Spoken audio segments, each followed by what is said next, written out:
happy Thursday. Welcome back to the podcast.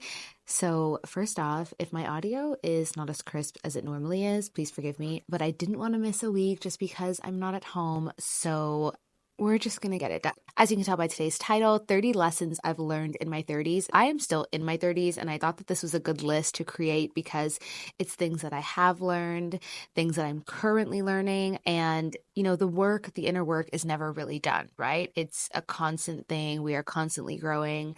We are in constant evolution and forever in bloom, I like to say. So there will be many times in my life, in your life, where you are faced with lessons that you feel like you've learned already. And why am I still learning this? And why does this situation feel so intense when I've been through this before? And that's why I think it's not necessarily lessons that I've learned and I've stacked away. It's things that I'm constantly learning, but are now at the forefront of my mind, if that makes sense.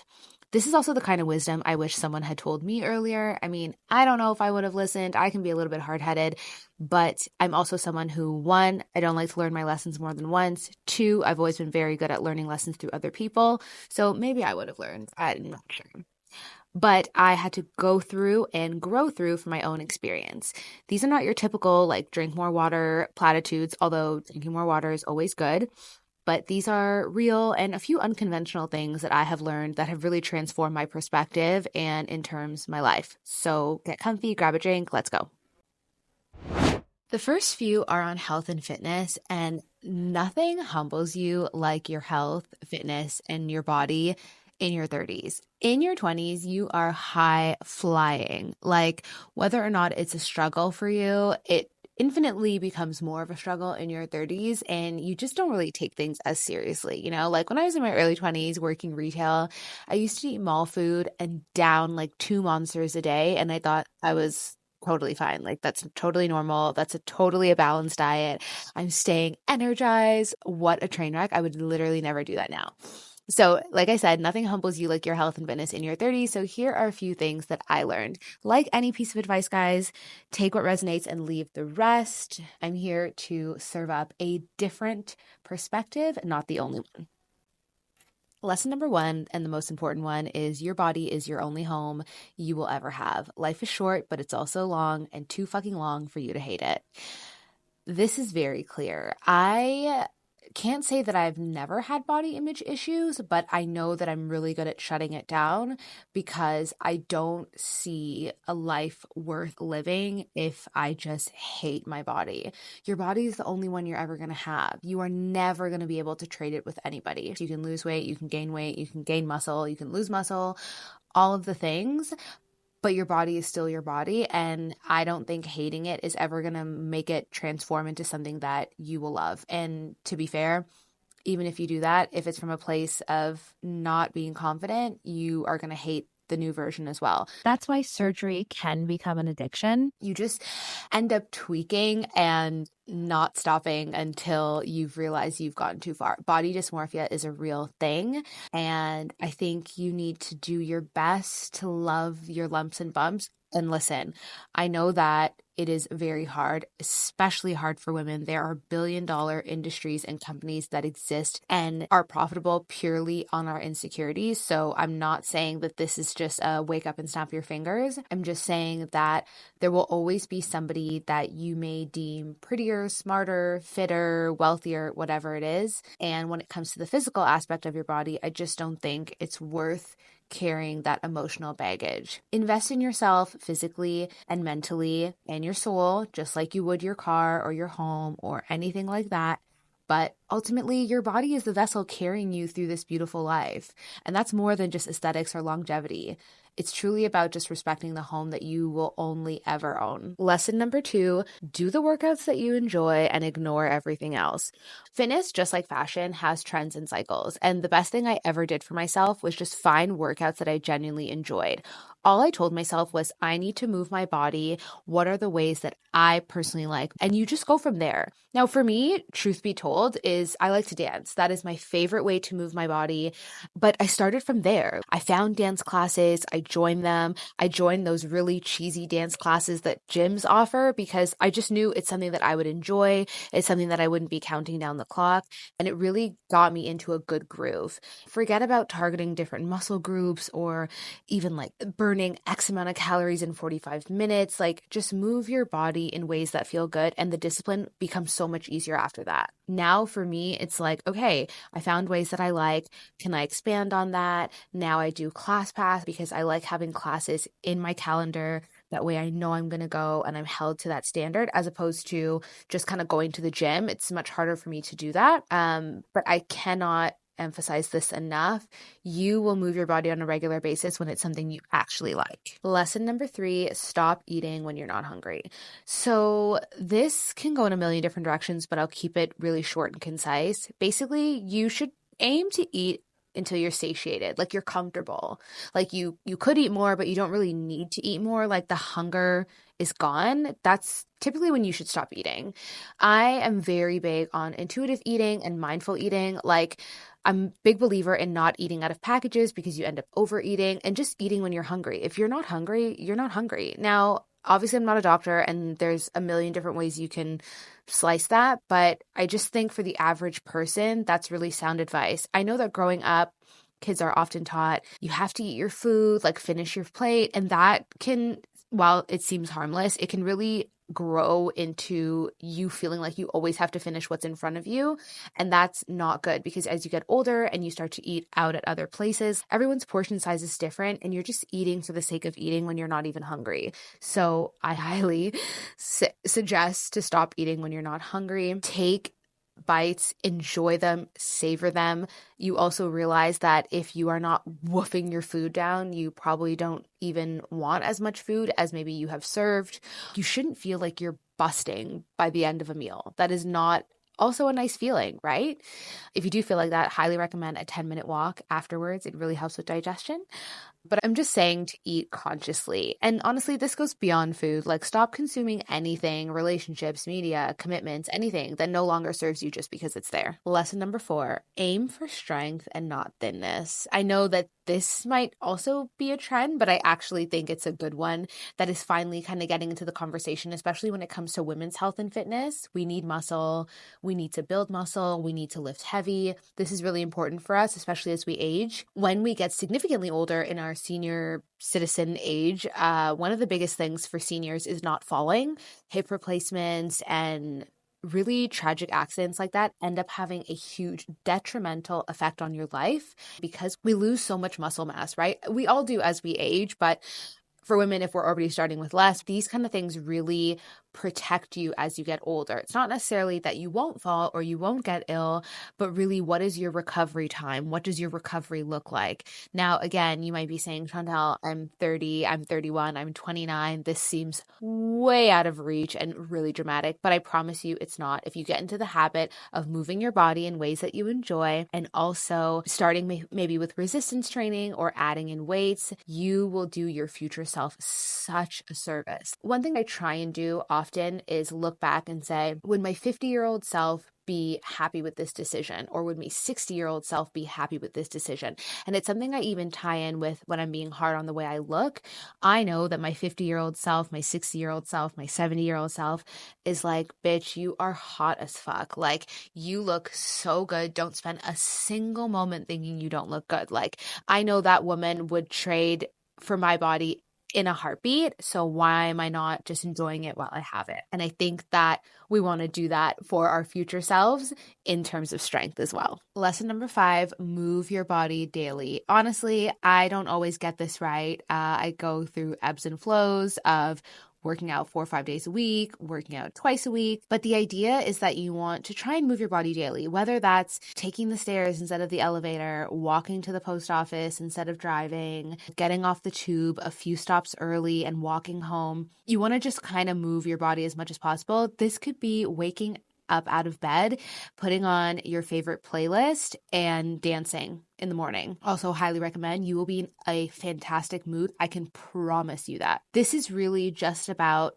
rewarding your body. Our bodies are our homes. Like I said, they do so much for us. Without it, we really have nothing in this world. And finally, lesson number 6, I think we're on now, is your health is your wealth, and it is 100% your responsibility. No doctor, no nurse, no sibling, no spouse can handle this responsibility for you. It is yours and yours alone. Your health is truly all that you have, so take care of it, because if you don't have it, it'll be the only thing on your mind. Lesson number 7, you need to laugh every fucking day. Like, I'm so serious about this. I am naturally a serious person. Like, my resting face is very bitchy. And I just realized that as we get older, life can become so serious. And it really does, right? There's a lot going on for all of us at any given time.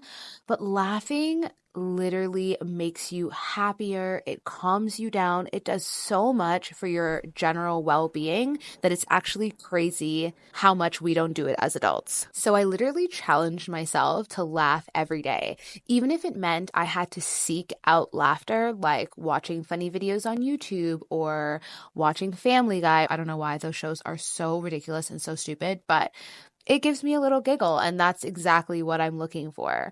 Children laugh on average like 300 to 400 times a day, and adults can barely churn out 15 to 20. That is so bad, guys. It's a statistic I heard a long time ago, and it actually made me so depressed. Whether you're watching a few minutes of giggles in the morning, right when you wake up, before you doom scroll, when you're having your coffee, or right before you go to bed, it truly will make you happier and you will look better. Trust me. That small joy keeps me from burning every bridge in sight. Life is already a dumpster fire. We might as well laugh while we watch it burn. Okay, now that we've talked about our health and fitness to exhaustion, let's talk about people, because people are weird. That includes you, that includes me, and there are some lessons I've definitely learned along the way. Lesson number 8, different politics can be okay, but different morals are absolutely not. So this distinction has saved me so much grief, and I hope it will for you as well. At the end of the day, everything is political. It's something I say very often. So whether you are quote unquote into politics or not, politics is involved in everything you do in this world. I think that politics we can debate. I think it's healthy. I think it's a lively discussion. And I think it's really important to challenge your beliefs. And the best way to challenge your beliefs is maybe to have a discussion with someone who feels otherwise. But core values and moral frameworks are not negotiable, in my opinion. And they matter infinitely more than any one political affiliation, which can ebb and flow. And you really want to talk to people who are open to their political affiliations to ebb and flow and not party over person. I find it a lot harder to relate to someone who's very party over person. I've also heard that in politics, a good metric is how you would help the most vulnerable in society, not debate on whether you'd help them or not. So think about it. Lesson number 9, reject the scarcity mindset. So this is something that plagues women a lot. I think it plagues people, but definitely women. And I think it plagues women a lot when it comes to dating. I could literally do a whole podcast on this. But when I did 50 first dates in 12 months, yes, I actually did that. It really just proved to me that scarcity mindset in dating is pointless. It's not that I had that beforehand, because truthfully, I didn't. I just choose to believe that there are 7 billion people in the world. There are lots of good men. There are lots of great women, and rinse, repeat. I don't really get stuck on too much of the negative commentary that's especially online when it comes to dating, because I just believe that what I'm seeking is seeking me, and whatever I go out into the world looking for, I'm going to find. The abundance mentality, I think, is a killer, and there's a clear difference. One thing I always say to my close friends is there's a clear difference between a woman who looks at life with an abundance mindset and who looks at life with a scarcity mindset. There's very few things I need to know about you to know which box you fall into. And I just don't think your time on earth as a young, beautiful woman, which essentially is south of the age of 50 or 55, spending time believing that whatever she has means there's less for you, I just don't believe that. I don't think it's helpful. And most importantly, it's not real. The universe has enough for everyone. Everyone's blessings are valid. Everyone's dreams are valid. There's a really good quote, and I don't know where it's from, that basically every day we have, I think, a sheep and a wolf inside of us, and we decide which one we're going to feed. I think feeding the wolf is feeding your scarcity mindset, and feeding the sheep is feeding your abundance mindset. And you get to choose that every single day. Regardless of what is served to you, you can err on the side of positivity and know that everything you want is out there. Lesson number 10, friends grow at different paces and different directions. All of it is okay. I think that this is really key when it comes to how we look at friendships and to what degree, right? There's nothing wrong with a friend going in a different direction, completely different from you, as long as there's still love and mutual respect. Doesn't mean that there's love lost. It is just a moment in time, right? You may come back together. She may join you on your path. You may join her on hers.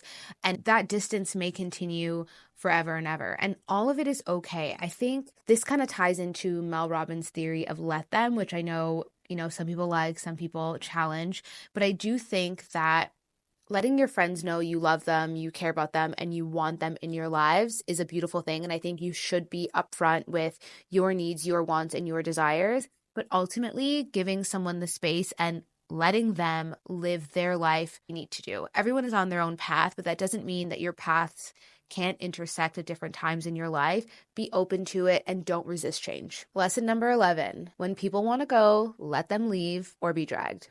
Pretty self-explanatory. We know how I feel about this. It's something I say often and believe wholeheartedly. If someone wants to leave, grieve, cry, be angry, feel all the feels, but ultimately do not hold on to anyone, anything, or any place that needs to be set free. Delivery matters as much as the message. You're not keeping it real. You're just being a jerk. This is lesson number 12. When I see posts on social media about people can't handle real friends who tell the truth, this, that, and the third, honestly, I feel like my eye starts to twitch because I just always wonder if there's more to that story or more to that situation that we're not getting. Delivery and tact are very important, guys. They matter enormously. You can tell someone almost anything if you're not being a complete ass about it. This truly gets lost in our speaking my truth era, and having tact isn't being fake. It's honestly about acknowledging that how we say things matter just as much, if not more, than what we're actually saying. This is super important no matter who you're talking to.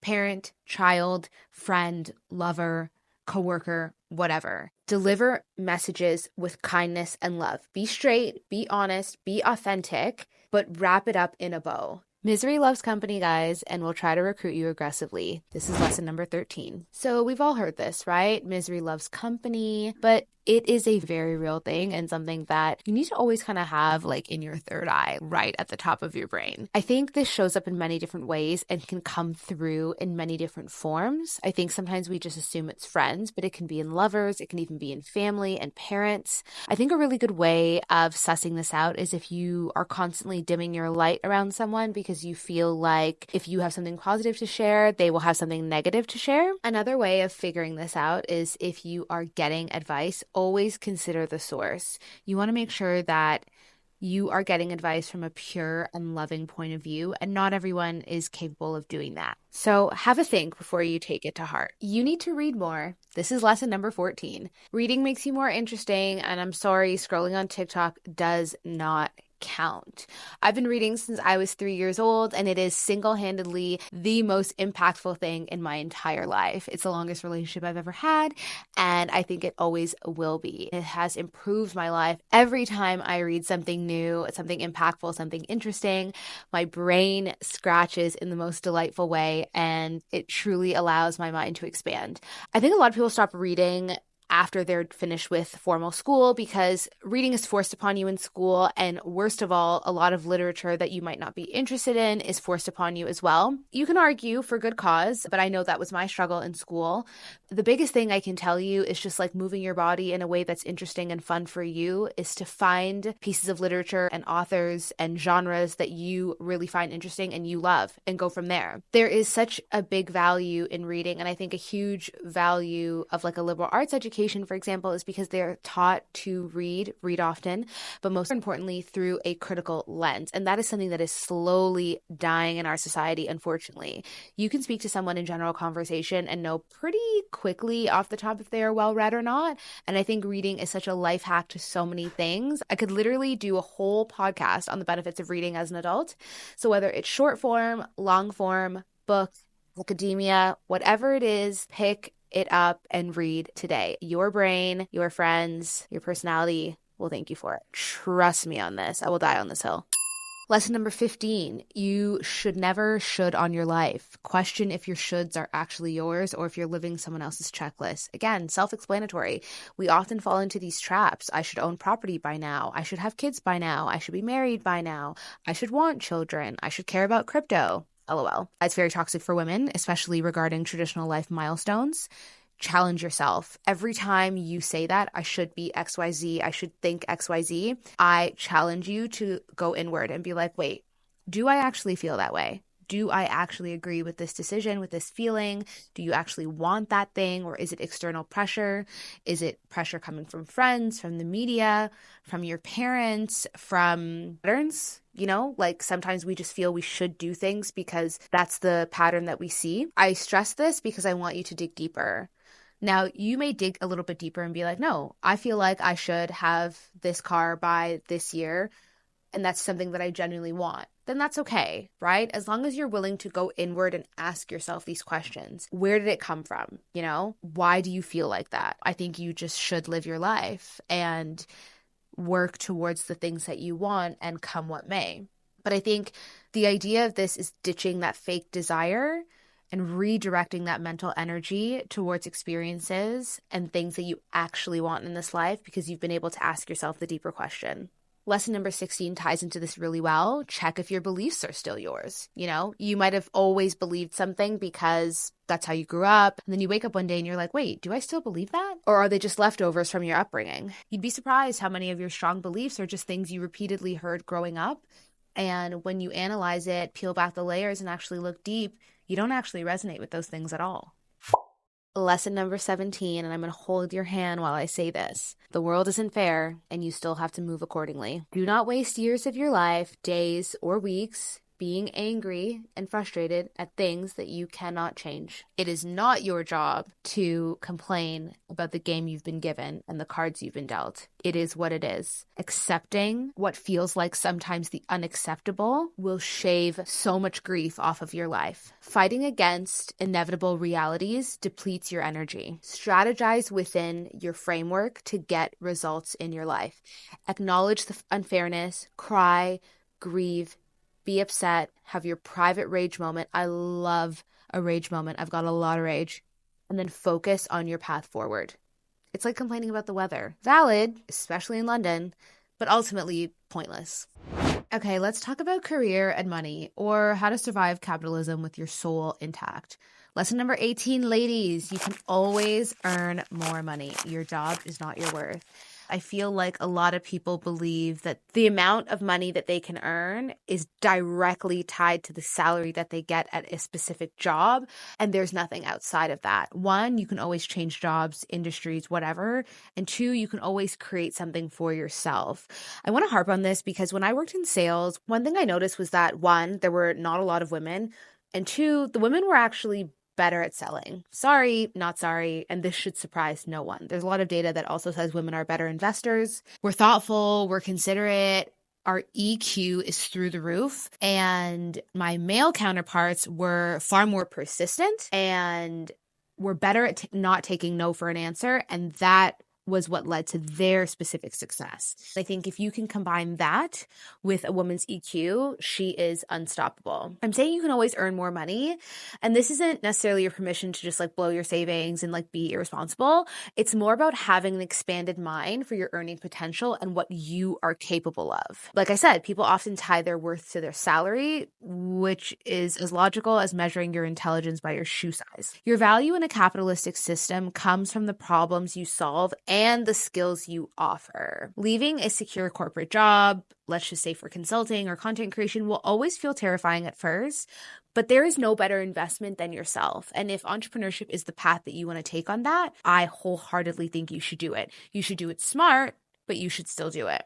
1, so that you don't have regrets. 2, because again, you can always earn more money. It is a lesson. It's something I believe in. Yes, it's a bit of a risk, but like everything good in life, no risk, no reward. So think about that, especially for my women in our 30s that are maybe a little bit more comfortable with our jobs, a little bit more comfortable with our positions, and we're really at a strong apex where we can continue on the path we've already created post-grad, or it's still a really good time. We're still young, we're still fresh to start a new one. So have a think. This is lesson 19. Looks matter more than we want them to. Unfair, but very, very true. Listen, we live in a shallow society. Ignoring this fact does not make you enlightened, just extremely unprepared and naive. People absolutely treat you differently based on how you present yourself. And newsflash, you also do it to other people. This shouldn't become an obsession, but pretending that your appearance doesn't matter gives you zero, and I cannot stress this enough, gives you zero advantage in the real world. Do not dismiss it as superficial. Do not dismiss it as vain. Obviously, there's levels to things, but it's not even about conventional attractiveness. This is about signals that you put out into the world, that your presentation sends people. Like it or not, packaging matters. Lesson 20. The people who talk the loudest about their achievements are almost always overcompensating. The colleague who mentions her very elite MBA every third sentence, or the person who randomly name drops when you are trying to get inside a club, overcompensating. You have to look for quiet confidence rather than being dazzled by people who claim to have done a lot, but you actually can see no proof. That doesn't mean poke holes in everyone's story because, 1, that's annoying and unnecessary and says a lot about you. But people doing real work also don't always have the time to craft the perfect story. I think that's really important and something to know. Just because you don't see it doesn't mean it's real, but just because someone's blasting it in your face doesn't mean it's real either. Discernment is key here. True excellence speaks for itself. Mediocrity needs a microphone, lighting, a podcast, no pun intended. The point is people who do too much are usually not doing enough.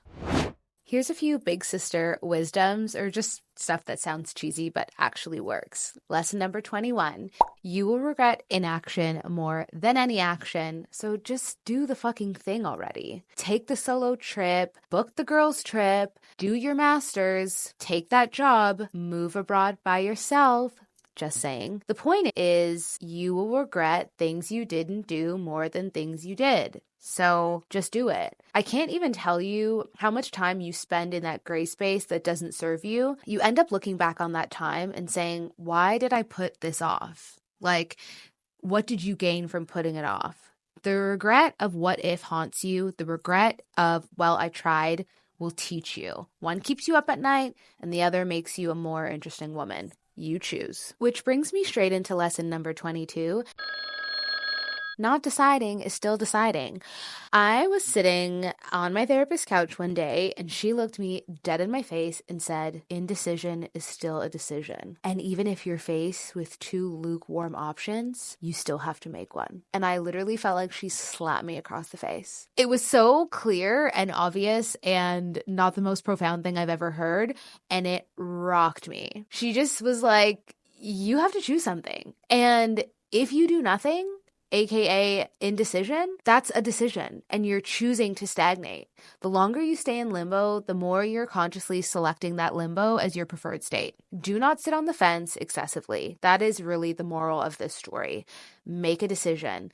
Sometimes it's not going to be as easy as good decision, bad decision. Sometimes they're both okay. Shit, sometimes they're both bad. You still got to make one. Do not stay in that gray area for too long. Lesson number 23 is for maybe my younger listeners. Standing for what's right often means you'll be standing alone. This is pretty self-explanatory, but just know that family, friends, and especially the workplace, if you decide to stick your neck out, separate from the crowd, and stand up for something that you believe in, it is often you will be doing it by yourself. Whether or not you are receiving private cheers, private support, when push comes to shove, most people are not going to go against the grain. It is something you should always know in the back of your head. Only you can decide if it's worth it. Pick and choose your battles carefully, but just prepare yourself. You will likely be fighting that battle solo. Buy more vintage clothes, bags, wine, men. Kidding, kind of. This is lesson number 24. The new stuff is getting bad, y'all. The new stuff is overpriced. It is poor quality. We are paying luxury prices for fast fashion skill set. Just kidding, but there's a middle ground in there where that's kind of correct. And it's just not worth it. My vintage shopping is increasing by the day. I've always been into it because I studied fashion in school, and I just feel like if you study fashion, you will always love vintage. It just kind of goes hand in hand because you're always studying the greats and you're always studying fashion history. And if you shop enough, you can tell that the quality of clothes has drastically decreased. It's decreasing, same with the quality of food. You could easily be shopping at a contemporary brand. You're talking mid-luxury, maybe 300 pounds, 500 pounds, and what you're wearing is polyester. And I'm not anti-polyester. There's absolutely a place for it, especially in our modern fashion. But we know when it's excessive, and we know when you're using it in place of something that could be a natural fiber. Give me a little silk. Give me a little cotton. Give me a little linen. Give me a little wool. Give me a cashmere. You're selling me a cashmere dress, and when I look at the fabric composition, there's 2% cashmere. That is not a cashmere dress. So buy more vintage, guys. I'm telling you. Your closet will thank you. It'll last so much longer, and you'll look different than everyone else. The beauty of rock bottom is that the only direction is up. It's lesson number 25. When you are feeling your absolute worst, acknowledge your feelings. Do not spiritual bypass. Stay in the moment. Go through it. Don't avoid it. But just know that the only way from this is up. Things can only get better. Whether that's finances, relationships, weight, anything where your heart is hurting. Just know that you can always rebuild, and the only direction from this moment is up. Sometimes the universe has to burn it all down so you can build something much better. Your life needs action and momentum. This is lesson number 26. Build momentum in your life or become a passive member in your own story. Little habits snowball into big ones. It doesn't have to be dramatic. It can be a monthly dinner with your friends, even if you're in a relationship, or a quarterly workshop to keep your brain from brain rot. You have to build momentum because it's shockingly easy to wake up at 40, 50, or 60 and just wonder how you became so passive in your own life. This is very important, guys. All these lessons are lessons I've learned on my own, but some of them really stick out for me, and this one does. You can really build momentum with tiny actions. One new recipe, one new book, one trip a year, maybe a trip somewhere new. Build momentum in your life. Chips make chunks, and no matter what it is you want to achieve, something small, something great, you have to start somewhere. You don't have to climb Mount Everest. Most people don't anyways. But my point is you don't have to do the big, great thing. And you don't have to set these crazy, lofty goals. You can start small and build on that.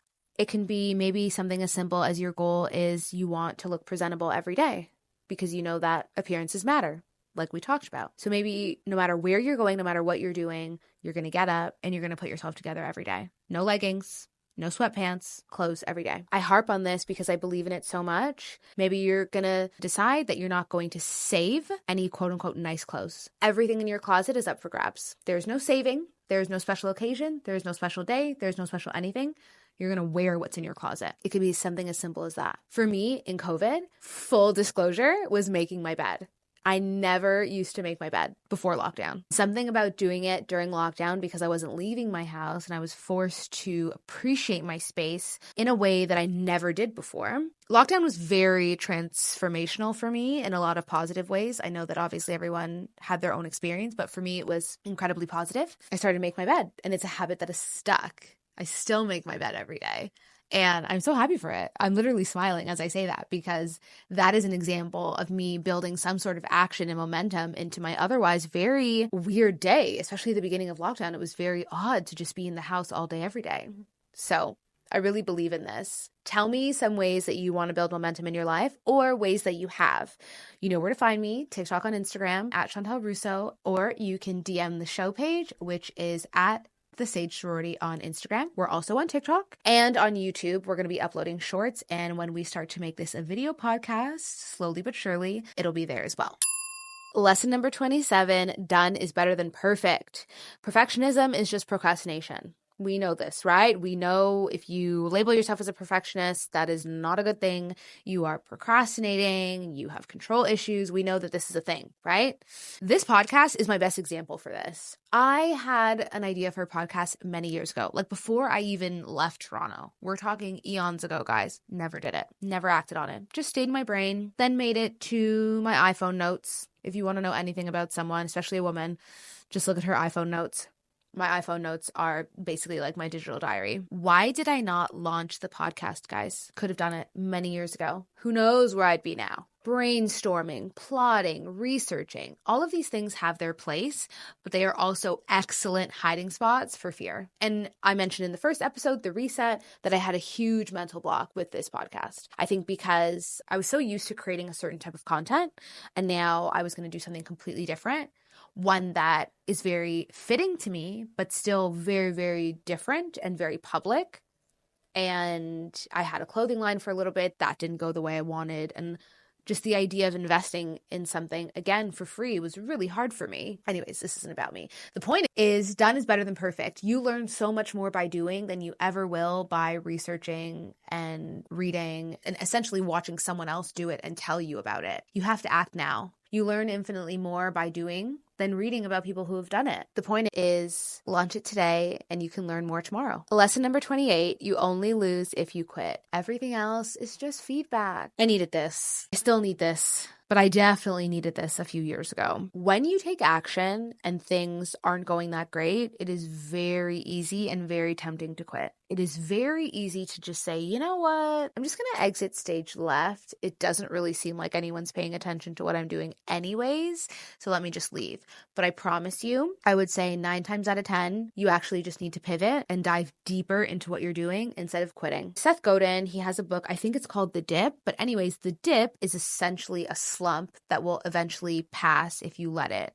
He talks more about the creative process, but it's all relative. You kind of need to keep pushing through that dip and get to the other side, especially if you believe in what you're doing. And this means different things to different people. If you're trying to lose weight, this could be when you hit a plateau. If you are trying to run a business, this could be the moment before you start turning a profit. If you are a content creator, this could be a threshold right before you hit 1,000 subscribers or $1,000. Whatever it is, whatever your slump is, whatever your dip is, push through. This is not the moment where you quit. And most importantly, this is not the moment where you second guess yourself. You are doing the right thing. You are on the right path. And it's also a hard pill to swallow if maybe the things you've done in the past, you haven't had a dip. And now you are faced with one and it's causing you to second guess yourself. Do not second guess yourself. This is all a part of the process. Pivot whenever you need to. Take breaks whenever you need to. But persistence through strategic evolution isn't the same as stubborn repetition. Both require refusing to quit for the first, 5th, 10th, or 20th sign of trouble. The moral of the story is keep going. Of course, I couldn't share 30 lessons without talking a little bit about the opposite sex. But lesson number 29 is a pretty straightforward one. It's, do you like him or do you like the idea of him? I think that this is a really good litmus check for any girl, for anyone who's dating a man, and maybe you're in early stages, you're not sure if it's end game yet, you're still figuring each other out, or if you're in the confusing place. Do you actually like him or are you holding on to something that isn't there? Are you in love or in like with an idea you have in your head, potential where you see each other in the future, where you see him in the future, what you think your relationship could be? Do you like the man that is in front of you right now? And I would argue, do you want to be with that man? Because that is the only man that exists. It's not the one in your head, it's the one in front of you. You have to like him, not the idea. Make sure you like the person that's in front of you, not who he is on paper. You should be focused on the actual human connection, not the fantasy that you have in your head. Do you miss this person when they're not around, or just the role that they fill in your life? This key question can save you from the wrong relationships and keep you in tip-top shape for the right ones.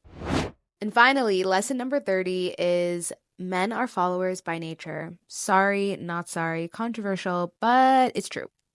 So I'll leave this with you here. Men who follow their own values and values that actually come from within, not from without, are typically like the healthiest relationships you're going to have. Men who are at least on the path to self-actualization and know they're good, bad, they're ugly are some of the healthiest relationships you're ever going to have. Men who can separate from the pack at any given moment based on what they know they need and they want are some of the healthiest relationships you're ever going to have. Now, are those the only key factors? Of course not. Men are the most variable substances in this world. We'll just leave it at that. But I think that women are coaxed very often into believing that men are leaders. I would challenge you to look at your relationships with men and where are you defaulting to the man based on the perceived assumption that they know more than you. Now, they might. In any given situation, you might say, oh, my boyfriend's way better at math than I am. Cool. There's no issue with that. If that's something that you actually know. But is it something that you're just making the assumption off of because he's a man and you're a woman? That is where I challenge you because it's just not true. Women are fantastic leaders. Women are fantastically leading their homes and their communities, and they have been for thousands of years. Oftentimes men are not. They are thrusted into position that oftentimes they did not earn and they can't handle. I'll leave you with this is a really good example of in the home. If men are leaders, then why do you always have to tell him what to do? Because I'm sure he can't keep his job that way, right? Have a think. And basically the idea of that is not to bash men, contrary to popular belief, but it's more to get you thinking and challenge our perception of what we believe to be true just because. I always want you to challenge your status quo. I always want you to challenge your beliefs. I always want you to challenge your shoulds. All of this. Living a life that is authentically yours will require you to look within instead of looking without. And that's what I want for you. I want that for myself. I want that for you and any other woman that I come across. I want your life to be unapologetically yours because you've given yourself the time and the space to think about it and to create it. So there you have it, guys. Those are my 30 lessons from my 30s. Some that I've already learned, some that I'm still learning, things that I will be reminded of every step of the way. Some of these I've learned the hard way. Some of these have come the easy way, but I've got receipts for everything and I want to share them with all of you to help you be wiser, stronger, more opinionated, more of a badass in your life, TBH. Tell me which ones resonated with you the most or any that you even disagree with. What would you add to your list? You know where to find me, Instagram, TikTok. Remember, no one has it all figured out. We're all making it up as we go along, and that is perfectly okay, as long as we are respectful to ourselves and others. Life is messy, and there's no way around it, so be easy on yourself. Thank you for listening. Have an amazing week, and I will talk to you next week. Bye!